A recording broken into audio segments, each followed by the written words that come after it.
আসসালামু আলাইকুম ওরহমতুল্লাহি ওবারাকাতু। বন্ধুরা, পবিত্র ঈদুল আজহা উপলক্ষে সবাইকে অনেক অনেক শুভেচ্ছা। প্রতিবারের মতো এবারও আমি আমার পরিবারকে নিয়ে সকালের নাস্তা সারলাম। এখানে আমার পরিবারের মেন সদস্য মিসিং আছে। পরবর্তীতে তাকেও আপনাদের সামনে হাজির করব। আজকের এই ভিডিওতে অনেকে আমার ফ্যামিলির মিসিং আছে, যারা এই দুনিয়াতে আর নাই। আমরা তাদের আত্মার মাগফিরাত কামনা করি। আল্লাহ পাক রব্বুল আলামিন তাদের সকল গুনাহ মাফ করে দিক, তাদেরকে জান্নাতবাসী করুক।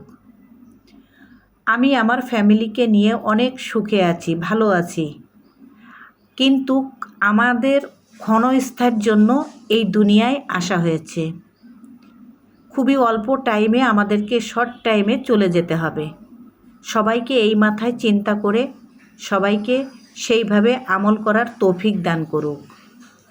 ভিডিওটি ভালো লাগলে আমার সাথেই থাকবেন, লাইক শেয়ার কমেন্ট করে দেবেন। আসসালামু আলাইকুম ওরহমতুল্লাহি ওবারাকাতু।